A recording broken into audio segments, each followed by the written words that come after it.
Grand opening September 4ஆம் தேதி தூங்கா நகரத்தை தூங்காமல் பாதுகாக்கும் ஈசிடெக் சிசிடிவியின் மிக பிரம்மாண்டமான ஷோரூம் திறப்பு விழா. அனைவரும் வருக வருக.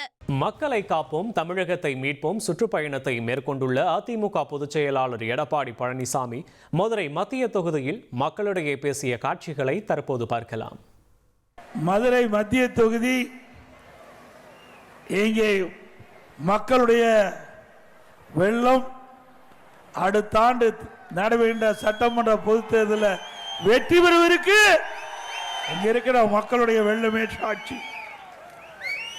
ஆகவே இன்றைக்கு அனைத்து இந்திய அண்ணா திராவிட முன்னேற்ற கழகம் ஆட்சியில் இருக்கும்போது இந்த மாநகராட்சியிலே பல்வேறு திட்டங்களை கொண்டு வந்து நடைமுறைப்படுத்தி இந்த மாநகராட்சி ஒரு நல்ல நிலையை நாங்கள் உயர்த்தினோம். இன்றைக்கு ஆட்சியாளர்கள் இன்றைக்கு மதுரையிலே மிகப்பெரிய ஊழல், மதுரை மாநகராட்சியிலே சுமார் 200 கோடி ஊழல் புரிஞ்சிருக்கிறாங்க. எல்லா பத்திரிகையிலையும் ஊடகத்திலையும் வந்த செய்தி. ஆளுங்கட்சி எம்எல்ஏ, ஆளுங்கட்சியுடைய மேயர் திமுக கட்சியை சேர்ந்தவர். ஆளுங்கட்சியே இந்த மாநகராட்சியில் முறைகேடு நடந்ததாக ஆய்வு செஞ்சு இன்றைக்கு சில அதிகாரிகளை கைது செஞ்சிருக்கிறாங்க. 5 மண்டல குழு தலைவர்கள் ராஜினாமா செய்ய சொல்லியிருக்கிறாங்க. 2 நிலைக்குழு தலைவர்கள் இன்றைக்கு அதில் ஈடுபட்டு இருக்கிறாங்க, அவர்களும் ராஜினாமா பண்ணியிருக்கிறாங்க. ஆனால் இதற்கு பொறுப்பு மதுரை மேயர். ஆனால் அவரை விட்டுட்டு அவருடைய கணவரை கைது பண்ணியிருக்கிறாங்க. ஆக மேயர் இருந்தால் தானே அங்கே ஊழலே பண்ண முடியும். மேயர் அங்கே உத்தரவு போட்டால் தானே அதில் ஊழல் பண்ணுவதற்கு வாய்ப்பு இருக்கும். ஆனால் இந்த அரசாங்கம் மேயரை காப்பாற்றுவதற்காக அவருடைய கணவரை கைது செஞ்சு ஒரு நாடகத்தை அரங்கேற்றிருக்கிறது. அனைத்து இந்திய அண்ணா திராவிட முன்னேற்ற கழக ஆட்சி வந்தவுடன் இந்த முறைகேடு முழுமையாக விசாரிக்கப்பட்டு இதில் யார் யார் தவறு செய்தார்களோ அவர்கள் மீது உரிய நடவடிக்கை எடுக்கும். எதற்கு வரி போடுறாங்க? இந்த வரி வசூல் தான் சுமார் 200 கோடி முறைகேடு நடந்திருக்குது.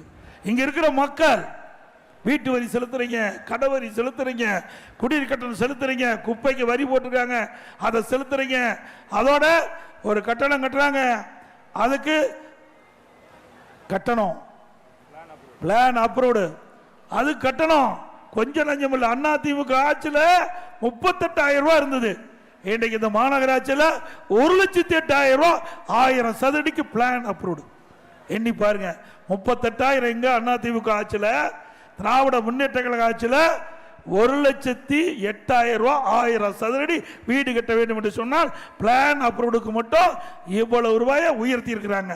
ஆக இந்த பணமெல்லாம் மாநகராட்சி வசூல் பண்ணி இந்த பகுதி மக்களுக்கு தேவையான அடிப்படை வசதிகள், நல்ல சாலை வசதி, தெருவிளக்கு வசதி, கழிவுநீர் அகற்றல், குடிநீர் முறையாக வழங்குதல், குப்பை முறையாக பராமரித்து அகற்றுதல், இதற்காக இந்த வரியெல்லாம் போட்டு அதை வசூல் பண்ணி அந்த வரியிலிருந்து செலவு பண்ணணும்.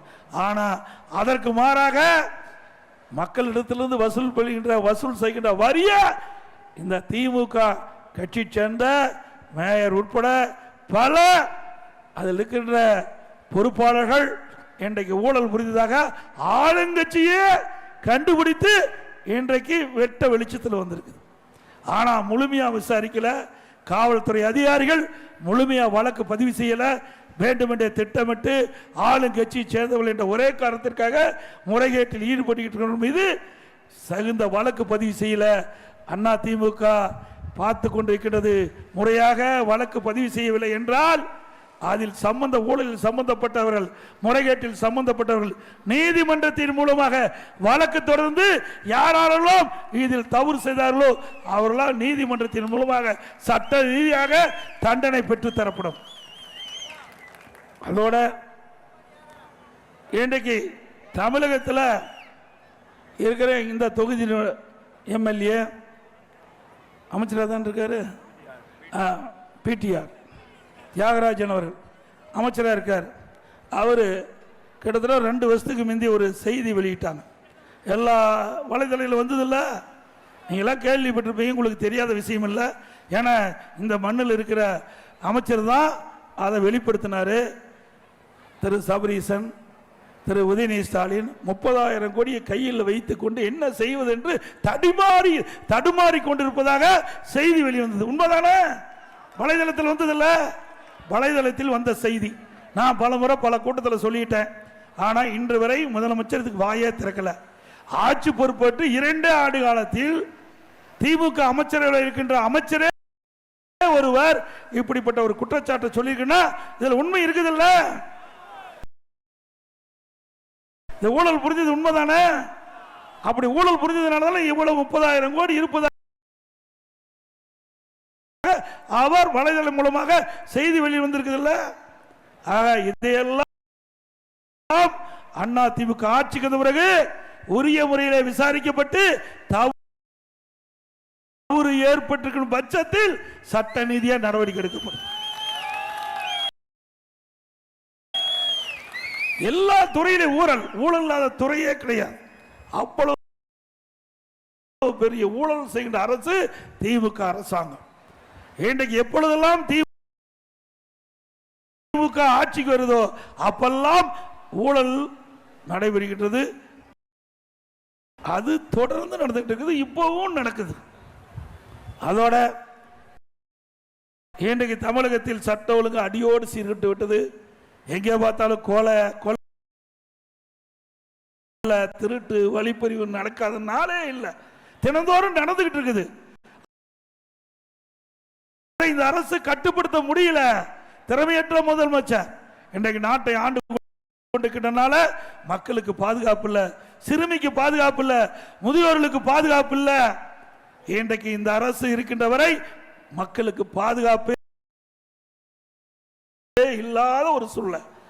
யாரை வேணாலும் வெட்டுறான், யாரை வேணாலும் குத்தி கொலை செய்யறான். கேப்பாரற்ற தமிழ்நாடா மாறி போச்சு. இவ்வளவு மோசமான ஆட்சி இதுவரை தமிழகத்தில் இல்ல. அப்படிப்பட்ட மோசமான ஆட்சியை 2026 சட்டமன்ற தேர்தலில் உங்கள் மூலம் அகற்றப்பட வேண்டும். அதற்கு நீங்கள் பிடிச்சிருக்க பட்டம் பகல்ல ஒரு நகரத்தில் இப்படி கொள்ளையடிக்கிறாங்கன்னு சொன்னா இந்த ஆட்சியில் சட்ட ஒழுங்கு எப்படி இருக்குது என்பதை நாம் எண்ணி பார்க்க வேண்டும். ஆக இந்த ஆட்சியில் சட்ட ஒழுங்கு அடியோடு சீர்கெட்டு விட்டது. இதற்கு காரணம் போதைப் பொருள். எங்க பார்த்தாலும் போதைப் பொருள் விற்பனை தாராளமாக கிடைக்குது. போதைப் பொருள் இல்லாத இடமே இல்லை. இன்றைக்கு பல வடிவத்தில் போதைப் பொருள் வந்துடுது. இப்போ சாக்லேட்லேயே போதைப் பொருள் வந்துட்டு தான். இன்றைக்கு பள்ளியில் இருக்கிற மாணவர்லேருந்து கல்லூரி இருக்கிற மாணவர், இளைஞர்கள், பொதுமக்கள் அதிகம் பேர் இந்த போதைக்கு அடிமையாகி சீரழிக்கூட நிலையை பார்க்குறோம். நாங்கள் தூத்துக்குடியில் இன்றைக்கு அங்கே இருக்கிற மக்கள் ஆலோசனை கூட்டம் ஒன்று நடத்தினோம். அதில் தொழிலதிபர்கள் வந்தாங்க, வணிகர் வந்தாங்க, பல அமைப்பை சேர்ந்தெல்லாம் வந்தாங்க. அங்கே நம்முடைய கிறிஸ்துவ ஃபாதர்ஸ் அங்கே வந்தாங்க. அவர் பள்ளி நடத்துகிறாங்க. அப்போ அவர்களே பேசினாங்க, நீங்கள் ஆட்சிக்கு வந்தவுடன் உடனடியாக நடவடிக்கை எடுப்பது இந்த போதைப் பொருள் நடமாட்டத்தை கட்டுப்படுத்துங்க. மாணவர்கள் எல்லாம் தட்டி கேட்க முடியல, எல்லாம் போதையிலே வர்றாங்க. நாங்கள் தட்டி கேட்டால் எங்களையே தாக்கக்கூடிய சூழ்நிலை ஏற்பட்டிருக்குது. நீங்கள் இதை தடுக்கிறதுக்கு நடவடிக்கை எடுக்க வேணும். நாங்கள் முழு ஒத்துழைப்பு உங்களுக்கு தருவோம் என்று பகிரங்கமாக அந்த கூட்டத்தில் தூத்துக்குடியில் பேசினாங்க ஒரு ஃபாதர். இப்படிப்பட்ட நிலைமை தமிழகத்தில் நிலவி கொண்டிருக்கிறது. இன்றைக்கு கூட ஒரு இடத்துல நான் போகும்போது அங்கே ஒரு விஐபி சொன்னாங்க, இன்றைக்கு தமிழகத்தில் போதைப் பொருள் நிறைஞ்சு போச்சு, நீங்கள் தான் கட்டுப்படுத்தணும்.